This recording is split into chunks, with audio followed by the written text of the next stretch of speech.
2 Kings 12, 1 through 21. Devotional focus verse. But Jehoiada the priest took a chest, and bored a hole in the lid of it, and set it beside the altar, on the right side as one cometh into the house of the Lord. And the priests that kept the door put therein all the money that was brought into the house of the Lord. 2 Kings 12:9. Not long ago, a young university student who had recently come to the United States from Nigeria visited an Apostolic Faith branch church near where she would be attending school. She was happy to meet other Nigerians among the congregation members and mentioned to one of them that she had previously attended one of the 5 Apostolic Faith branches in Ondo State, Nigeria. The man she was speaking to was thrilled to hear that there are now 5 churches in that area. He said that when he left Ondo State 11 years ago, there was only one branch church. The work of the Lord is progressing in that region, and the expansion there, and in every part of the world where an apostolic faith work exists, is funded by the tithes and unsolicited offerings of the people of God. Visitors attending our church services will notice that no collection plate is passed around the congregation for donations. Rather, small boxes have been mounted on the wall of the church sanctuary where people can unobtrusively place their tithes and free will offerings. The money deposited there is used for the administration of the church organization, including the building of new churches as God leads. A precedent for this type of financing for God's work is given in today's focus verse. King Jehoash handled the need for repairs on the temple by instructing the priest Jehoiada to place offering boxes beside the altar. Periodically, the scribe and high priest removed the money from the boxes, gave an accounting of what had been given, and distributed the funds to the workmen. Later, when the temple work was completed, the money was applied to obtaining vessels for use in the temple. See 2 Chronicles 24:14. King Jehoash's method demonstrated that we can all have an important part in the maintenance and expansion of the Lord's work. We have a privilege and a responsibility to use the resources God has given us to promote the gospel, and when we do so, we will find that God blesses us in return. Background information.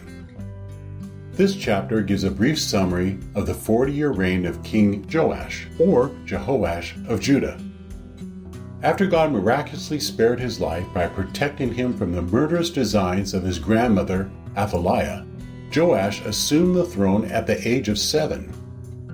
He was guided by the instruction and spiritual counsel of his high priest, Jehoiada, husband of the woman who had saved his life. The most notable event in King Joash's reign was the repair of the temple.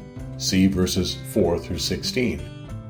An idol-worshipping nation had allowed the house of God to deteriorate, so at the beginning of his reign, Joash set out to repair it. The year this task was undertaken is not given, but by the 23rd year of Joash's reign, the work had not been accomplished. Though there was no intimation of improper handling of funds, Joash relieved the priests of their collection responsibilities and instructed the priest Jehoiada to place an offering box beside the altar. When funds were deposited in the box, they were gathered and distributed to the workmen repairing the temple. Verses 17 and 18 describe how Joash began paying tribute to Hazael, the king of Syria, who had invaded Philistia and was a growing threat to the people of Judah. The chapter closes on a sad note. The king, who had initially followed the counsel of his godly priest and mentor, had begun to worship idols, had killed the prophet Zechariah, and had been conquered by the Syrians. See 2 Chronicles 24:17 through 26. His kingdom spiraled out of control, and in the end, he was killed by his own officers. His son Amaziah assumed rulership of the kingdom. Conclusion. When we participate obediently and willingly in God's plan for financing His work, we will be blessed, and the work of God will progress. Chapter 12. In the 7th year of Jehu, Jehoash began to reign, and 40 years reigned he in Jerusalem. And his mother's name was Zibiah of Beersheba. And Jehoash did that which was right in the sight of the Lord all his days, wherein Jehoiada the priest instructed him. But the high places were not taken away. The people still sacrificed and burnt incense in the high places. And Jehoash said to the priests, All the money of the dedicated things that is brought into the house of the Lord, even the money of every one that passeth the account, the money that every man is set at, and all the money that cometh into any man's heart to bring into the house of the Lord, let the priest take it to them, every man of his acquaintance, and let them repair the breaches of the house, wheresoever any breach shall be found. But it was so that in the 23 year of King Jehoash, the priest had not repaired the breaches of the house.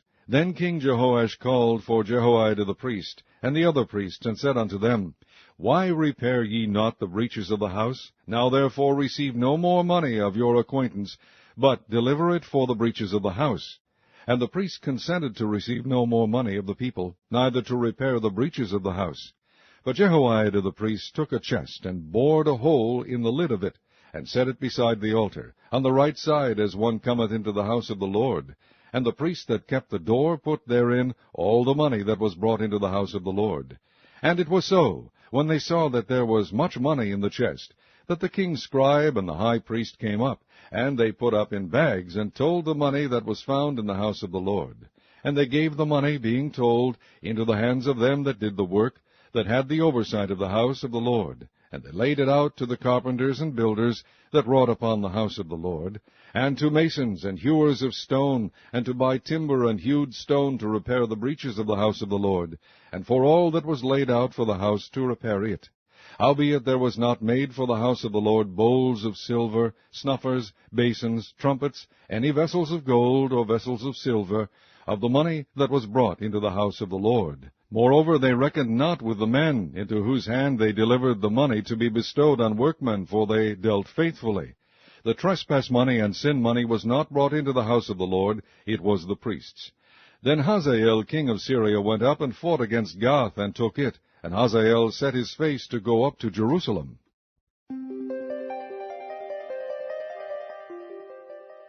And the rest of the acts of Joash, and all that he did, are they not written in the book of the Chronicles of the kings of Judah? And his servants arose, and made a conspiracy, and slew Joash in the house of Millo, which goeth down to Selah. For Josachar the son of Shimeath, and Jehozabad the son of Shomer, his servant, smote him, and he died. And they buried him with his fathers in the city of David. And Amaziah his son reigned in his stead.